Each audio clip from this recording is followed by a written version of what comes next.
Muito bem, amigos e amigas, estamos na lição número 9 desse trimestre especial sobre o amor e a justiça de Deus.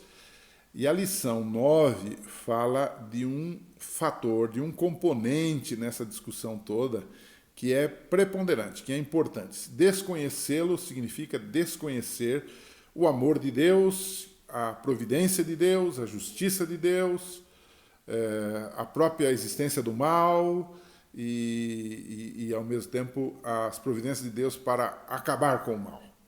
Eu estou falando do conflito cósmico. Nós vamos, nessa semana, relembrar o conflito, o grande conflito entre Cristo e Satanás, como uma espécie de pano de fundo para entendermos o mal, o pecado e o próprio amor de Deus.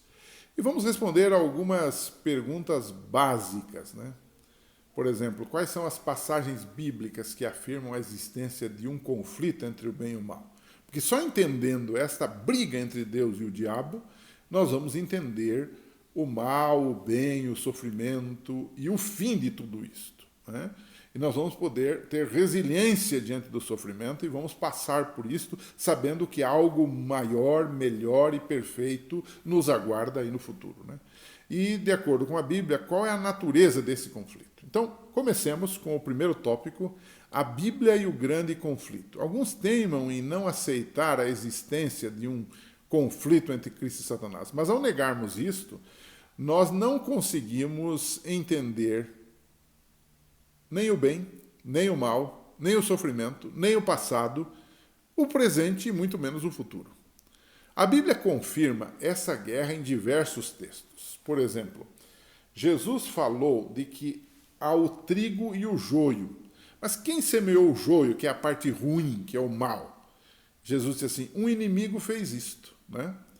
Um outro texto que fala disto, né, é Ezequiel capítulo 28, versos 12 a 19, onde fala de um tal rei de Tiro, que ali, pela descrição, eu não vou ler o texto com você já leu várias vezes, mas o texto indica algo maior do que apenas um reizinho de Tiro, que era uma cidade.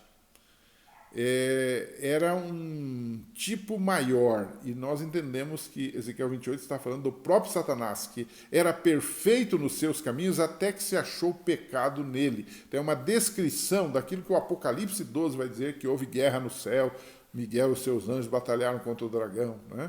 E ele foi expulso, o dragão, de lá. E aí Apocalipse diz que esse dragão é a antiga serpente, que é o diabo Satanás. Ele faz ali um link entre todos esses seres, ou este ser do mal, com vários títulos, com várias designações, né?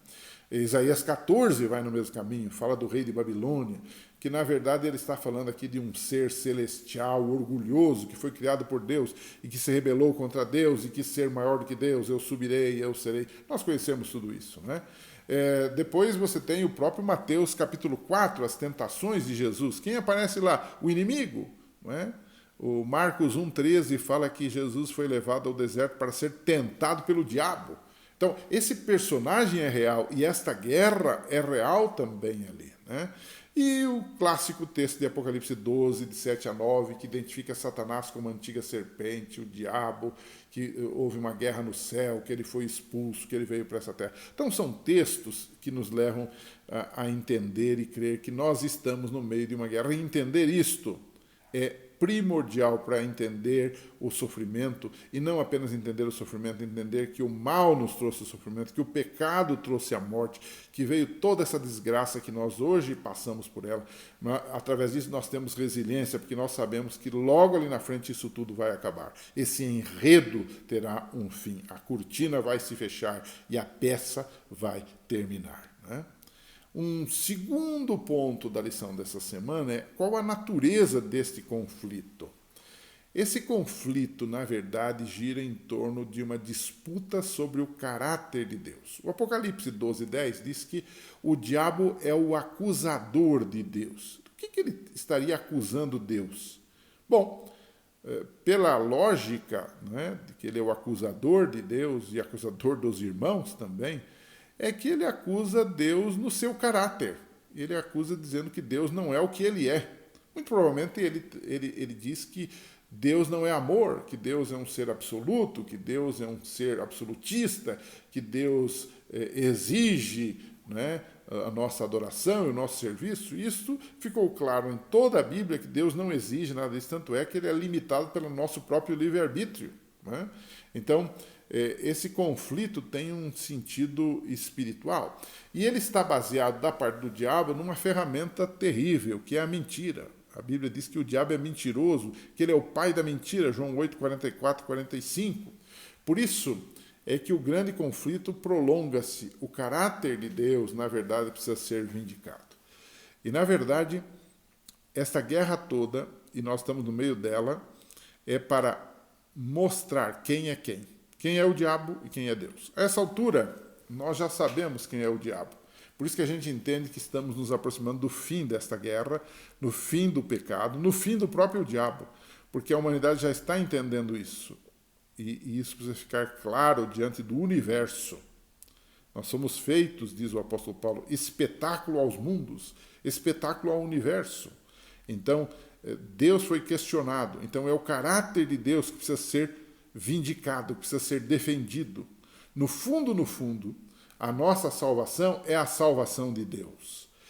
É o seu caráter, ao demonstrar amor para conosco, em nos salvar, em dar o seu filho para morrer por nós. Deus estava dizendo, eu sou amor, e eu estou provando isto.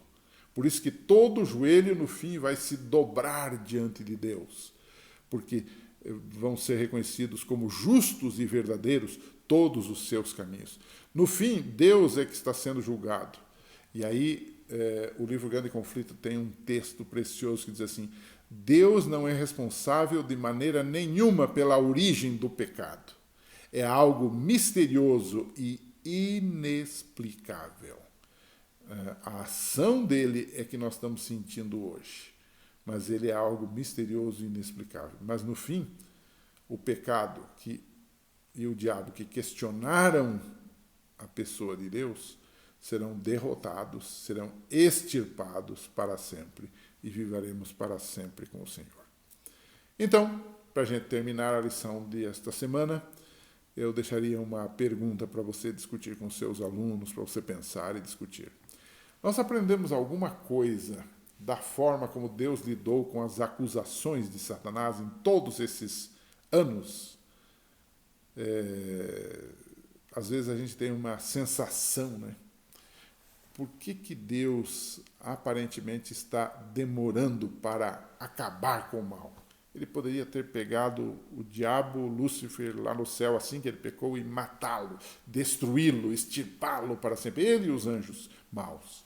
Por que ele não fez isto? Bom, muitas dessas coisas nós não sabemos a resposta. Nós vamos ouvir isto do próprio Jesus no céu. Mas a gente arriscaria uma resposta, né?